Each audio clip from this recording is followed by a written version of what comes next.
Hey guys, good morning. Happy Wednesday, Instagram. It's me, Dave Pearson, and I am a regional educator for L'Oreal Professional. And I am here this morning to chat about my recent takeover of the at L'Oreal Pro Education US Instagram account on Monday.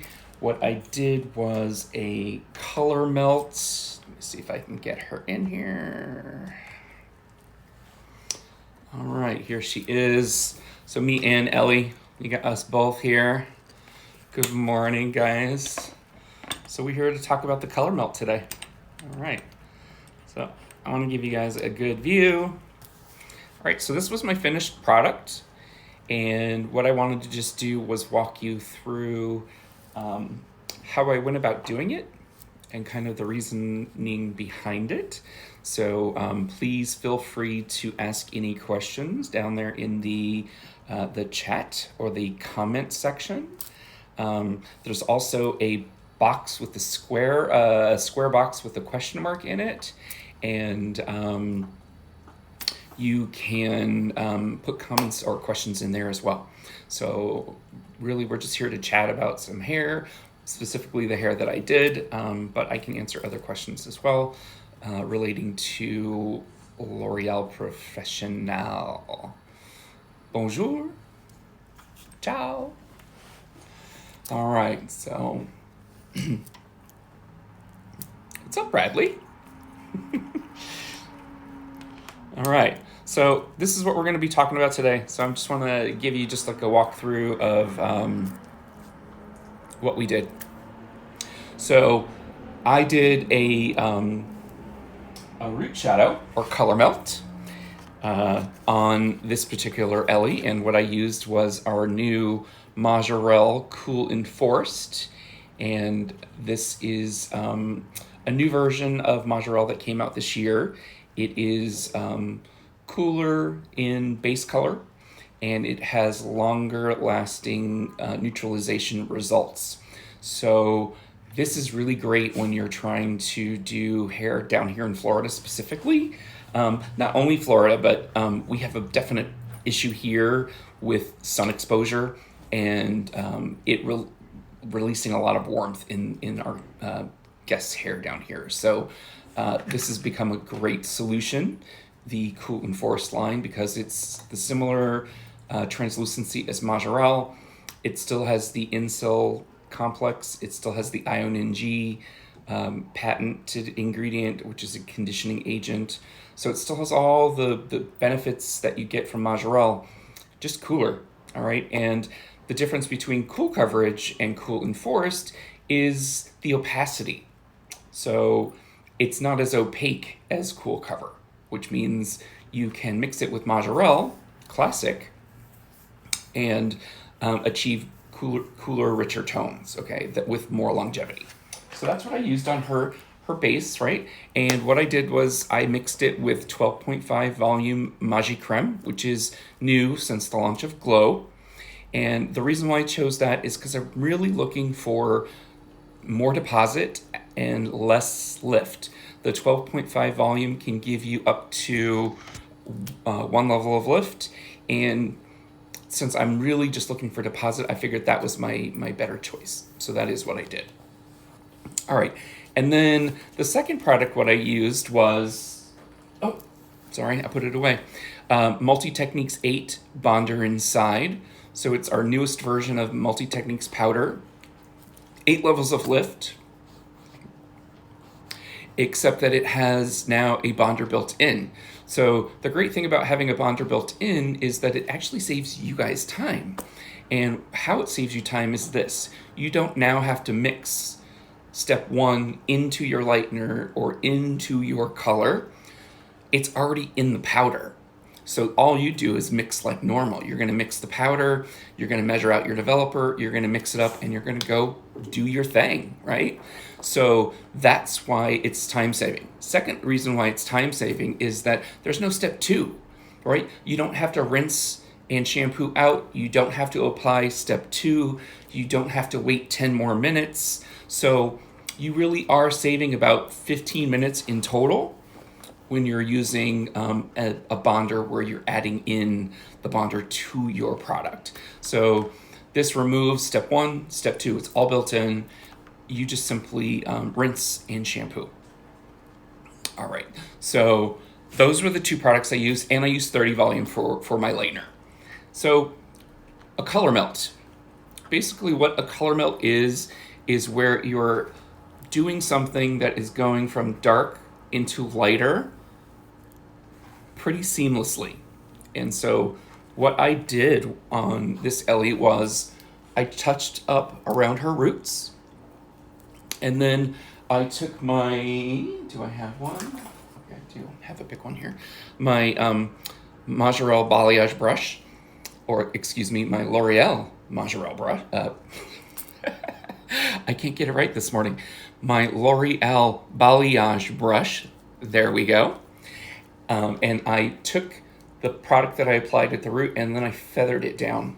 Okay, so I actually took it vertical and brought it down. So it's not a clean, hard line, right? What we did was by the feathering, you're getting some parts that go down farther and some parts that are a little bit more shallow, which gives you just more of a natural look, like your hair grew up. So then what I did was, so that's what I did first. So I went around the parting, right? So I started around here, I did around her face, I did around the back section, and then I also did her underneath. So that was my first step. Next step was to go through, and what I did was I did horizontal sections, starting at the top, right? Moved some out of the way because I already painted the top of that, and then again, went in with my brush, and I took my brush horizontal, painted at the root level, and then switched it over to vertical, and again, just feathered that color down, right? The Majorelle Cool Enforced 6.1 is what I used. I feathered that down. Then I just took the next section, all right, and I did it again. And you see there's really no hard line of demarcation, and that is what the feathering gives you, okay? Then, what else did I do? So once I finished applying the dark piece of the color melt, I then took the Multi-Techniques Powder 8 Bonder inside, all right, and then I started doing, I just did Baby Lights. And Baby Lights is a new service that we're introducing and naming, but it is likely that you guys are already doing it, okay? You just never really called it anything before, and you know, this is what we like to do in marketing, is to come up with names so that we can talk about them in a more interesting way. So, so we are talking about Baby Lights. Now, nobody asked me when we were naming this, and you know, I'm very much a fan of the fact that we are a French company and should always remember that. So I would have called it Bébé Lights, which is B hyphenated E, capital B hyphenated E, which is the French way you say baby. And so if you hear me say it joking around, I call it Bébé Lights. Again, because we're French. So what I did was I then took vertical sections, and they were really small, all right? So it wasn't my normal, actually that's even too big here. It wasn't my normal check that I would take when I'm normally doing a balayage, right? So comb this out of the way. So it was really a small piece that I took, and all I did with my balayage was I did a single point, right? And what I did was, you can see where the dark is. There's an area where I actually blended the two together. So I put the lightener a little bit over the Cool Enforced 6.1, which is giving me a softer version of that 6.1, which is where my blend is happening. And then it starts to get lighter. And so that is how I achieved my color melt, and my dog is now excited. I don't know why. So if you hear him growling, he's just playing.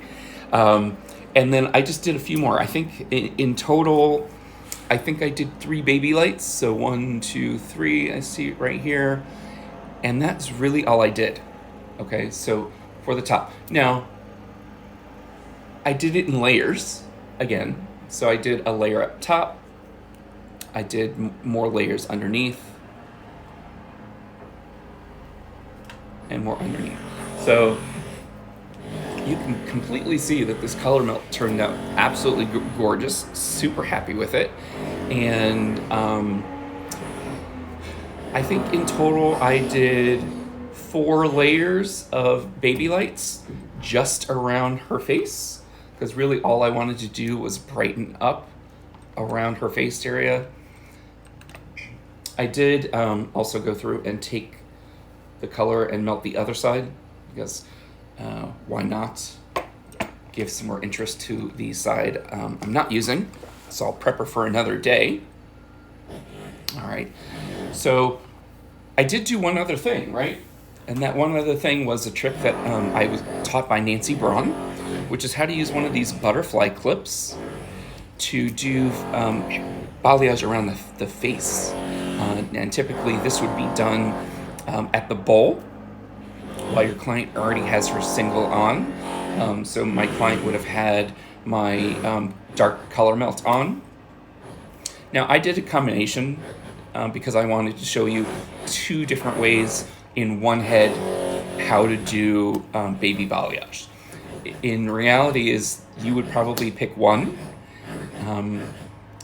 or do what I did exactly, where I did these ones around the face and then took her to the bowl and did the second one. So I don't have a bowl.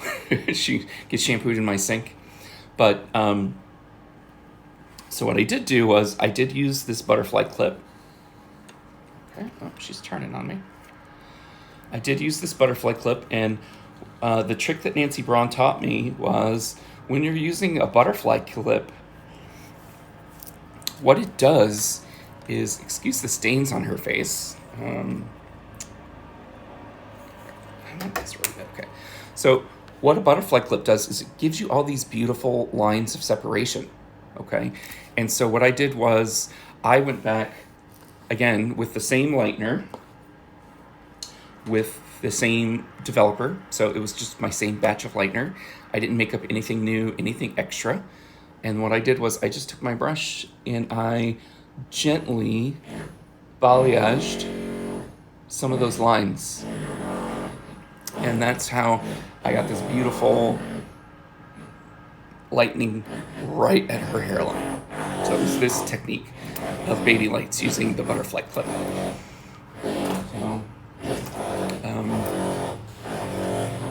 So that was kind of a really big learn for me. One other trick that I will share with you. I think I have to grab something real quick. Let me just grab it.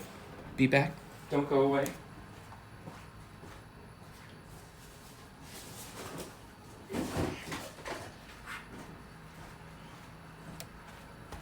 Okay. So, one other trick. This is one of the tricks that I used to use when I was really learning how to do balayage quite some time ago, and it just really helped me with my my lines of demarcation and my blending, which was, I'm going to do it on my undone side here. So let me just turn her around. There we go, because I don't want to mess up the finish of what I've already done.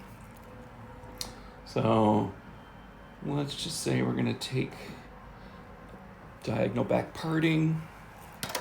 All right, just going to pin this out of the way.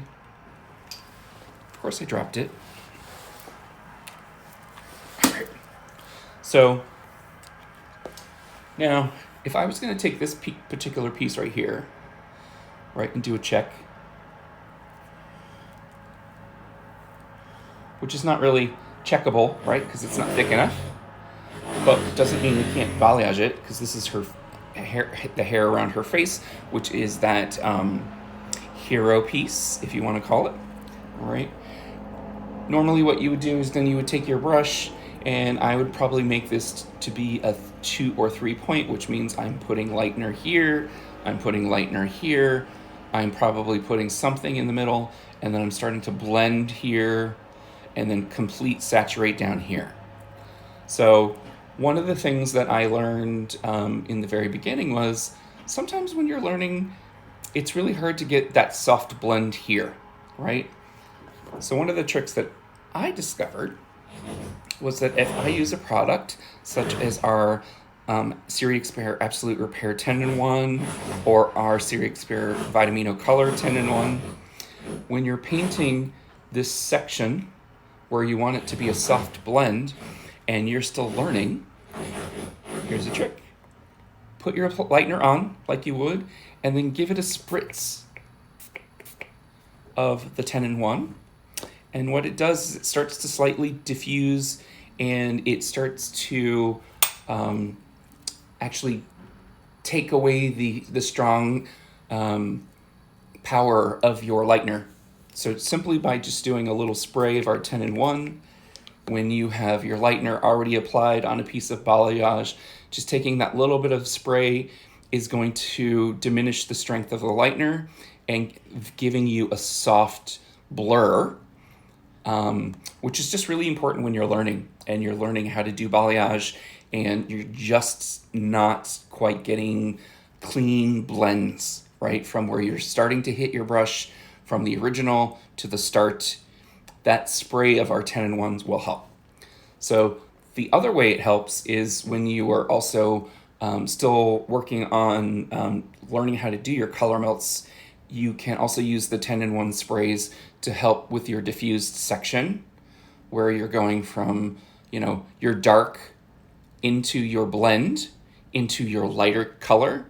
You can just do your 10-in-1 lightener right on the blended section.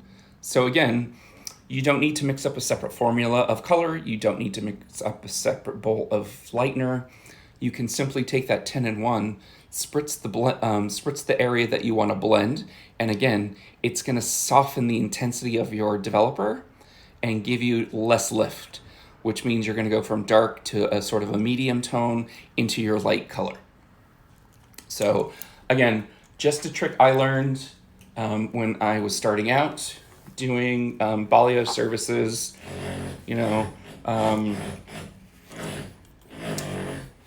I worked at some salons where we called it balayage, and then I worked at other salons where they called it hand painting. And now I can truly tell the difference between what a balayage is and what a hand painting is. So if you don't know what the difference is between a balayage and a hand painting, raise your hand or give me a thumbs up in the chat box, and then we'll talk about the differences of what they are. Hey, all right. Hey, so the difference between a balayage and a hand painting has to do with the amount of saturation. So when you're typically doing, let's just get a little piece of hair here. All right, so say I'm going to paint this piece. I need to see a little bit more of her, so I'm going to step this back. All right, there we go. Okay. So when you're doing a balayage, we are working in zones. So this is zone 1 to about here. This is zone 2 to about here to here. And then everything below that is zone 3. So in a hand painting, zones 1, 2, and 3 can be saturated 100% front to back. That truly is how you get the strength of a hero piece, otherwise known as money pieces, we used to call them, but somebody trademarked money pieces, so we can't really say that anymore as an industry, unless we're that person without paying royalties, and nobody wants to pay royalties. So we're either calling them high contrast pieces. My friend Eric, the Lori Alchemist, came up with the great phrase, which was hero piece, which I love. It also sounds more luxurious. So if we are creating that hero piece, then what I would do is I would be doing like really strong saturation here along the front area, and then I'm gonna completely saturate it all from zone 1 to into 3. Now that's a hand painting. Balayage is making sure that you're identifying your zones 1, 2, 3, and what you're doing is you're doing a heavy line of painting, right?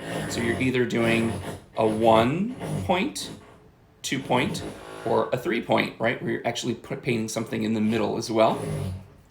You can have a 5 point as well. So what a 5 point does, actually I'll break all of them down in 1 second. So let's not jump ahead. So if I'm doing this one and I'm doing a balayage, let's just talk about that. I'm going to do a one point, which means I'm going to just paint the front piece of this hair, right? So I'm going to start here, right? Create really strong definition, really strong coverage, right? Not saturation, coverage. So on zone 1, there should be no lightener showing through the bottom, right? That's how you check yourself. An accent piece, yeah, that works too. All right, so when you're balayaging, there's no saturation on the underside.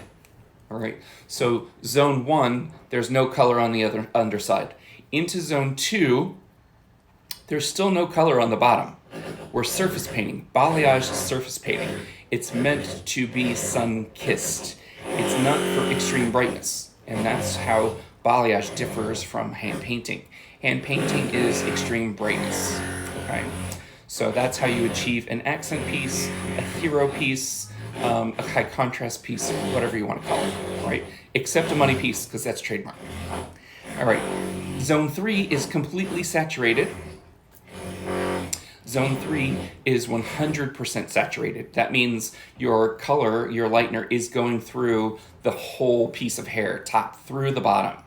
So zone 1 is surface, zone 2 is surface, zone 3 is full saturation. Now, that's the difference between hand painting and balayage. Now, if you're talking about points within a balayage, a 1 point balayage gives you a beautiful bright stripe, okay? A 2 point balayage gives you multiple stripes with a little bit more brightness at the end because you're holding more hair in your hand. So your zone 3 has more hair in it, which means you're gonna have more lightness. Yes, I do still have work going on. It is never ending, Anna. My neighbors, I have 3 apartments just on my floor where they're ripping out all the tile, I think today.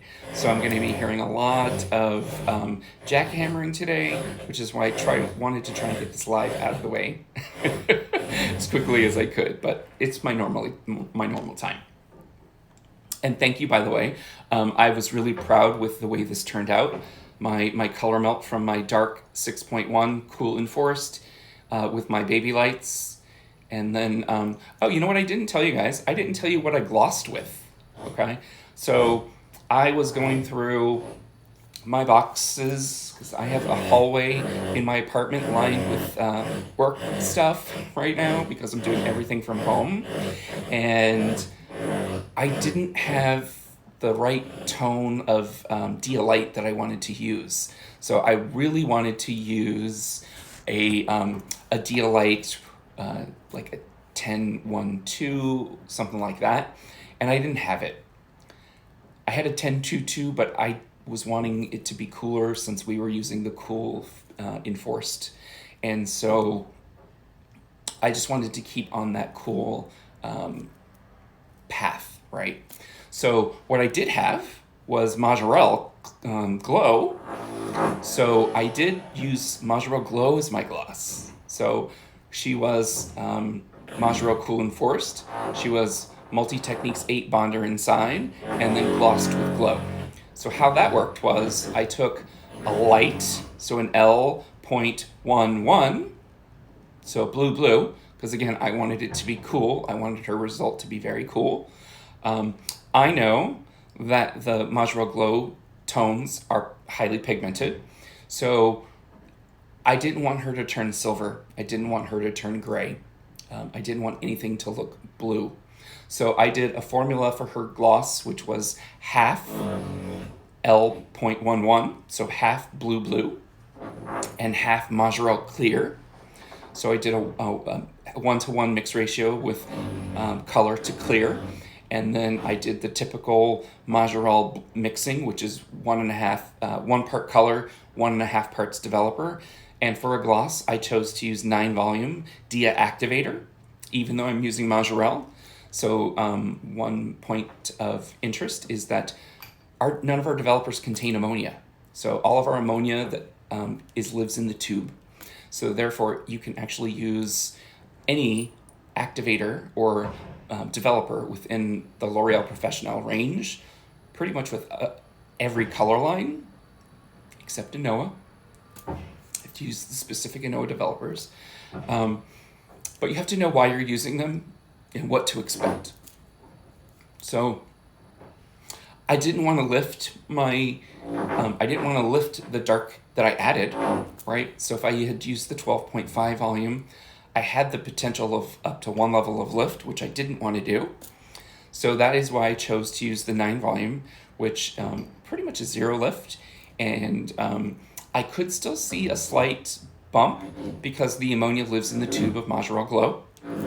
But I didn't leave it on for a full 35 minutes. I think, in fact, I maybe only left it on for 12 minutes, okay? And that was what turned all of these beautiful highlights that I gave her cool. So just in keeping with the color tone that I chose, the Cool and Forest 6.1, getting beautiful lift from my Multi-Techniques BI, bonder inside, and then finishing her with a gloss that was also cool. And so again, I chose Majorelle Glow for my gloss, and so it was perfect for me because it was Majorelle Monday when I did this, and I just happened to do her finishing yesterday. So just wanted to get through the whole application with it, show it off to you guys. I'm super proud of how she came out, and I hope you guys enjoyed. I also hope you enjoyed our chat today about the Majorelle color melt that I did, and with the inclusion of baby lights. So have a great day, everybody. I'm going to sign off for now.